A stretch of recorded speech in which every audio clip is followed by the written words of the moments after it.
एक जंगल में ऊंचे पहाड़ की चोटी पर एक दुर्ग था। उस दुर्ग के पास ही एक विशाल पेड़ था।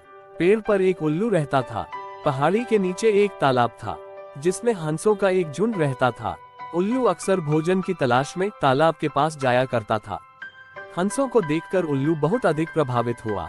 वह किसी भी तरह हंसों से दोस्ती करना चाहता था। उल्लू प्रतिदिन तालाब के पास जाकर बैठ जाता था और किसी ना किसी बहाने हंसों से बात करने का प्रयास किया करता था। धीरे धीरे उसकी दोस्ती हंसों के राजा हंसराज से हो गई। हंसराज अब प्रतिदिन उल्लू के साथ बातें किया करता और उसे अपने घर ले जाकर अच्छा स्वादिष्ट भोजन करवाता था। उल्लू हंस से दोस्ती करके खुश तो बहुत था, मगर उसे मन ही मन चिंता लगी रहती थी कि अगर उसकी सच्चाई हंसराज को पता चल गई तो वह दोस्ती तोड़ देगा। इसलिए उल्लू अपने आप को उल्लुओं का राजा उल्लूखराज बतलाने लगा। उल्लू को किले में होने वाली हर गतिविधि की जानकारी थी। वह किले में सैनिकों की गतिविधियों से भली भांति परिचित था। एक दिन उल्लू ने हंसराज से कहा, मित्र, तुम पहाड़ी पर जो दुर्ग देख रहे हो वो मेरा है। मैं तुम्हारे यहाँ प्रतिदिन भोजन ग्रहण करता हूँ।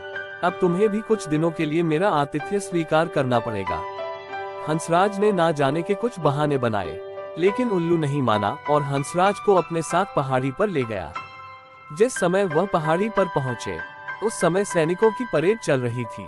परेड के बाद सैनिकों ने सलामी दी। उल्लू हंसराज से बोला, मित्र, देखो यह सलामी तुम्हारे लिए है। हंसराज ये देखकर बहुत प्रसन्न हुआ। उल्लू बोला कि जब तक हंसराज यहाँ रहेंगे प्रतिदिन इसी तरह सलामी होगी। दूसरे किसी कारण बस सैनिकों को दुर्ग छोड़कर जाना था। प्रातः सभी सैनिक दुर्ग छोड़कर जाने लगे। तभी हंसराज ने उल्लू को सैनिकों के जाने की बात बतलाई। सैनिकों के इस प्रकार अचानक जाने से उल्लू चिंता में पड़ गया और भू भू की आवाज निकालने लगा। उल्लू की आवाज को सैनिकों ने अशुभ समझा और उस दिन जाना स्थगित कर दिया। उल्लू ने हंस को बतलाया कि उसने सैनिकों को रुकने का आदेश दिया है। तभी सारे सैनिक रुक गए हैं। दूसरे दिन प्रातः सैनिक जैसे ही जाने के लिए तैयार हुए, उल्लू फिर से घू घू की आवाज निकालने लगा। उल्लू की आवाज सुनकर उनका सेनापति क्रोधित हो गया और उसने सैनिकों को आदेश दिया कि इस उल्लू को मार दो। सैनिक में धनुष उठाकर उल्लू को निशाना लगाते हुए तीर चला दिया। तीर उल्लू को न लगकर बाजू में बैठे हुए हंसराज को लग गया। हंसराज ने तुरंत ही अपने प्राण त्याग दिए। हंसराज के मारे जाने से उल्लू बहुत दुखी हुआ।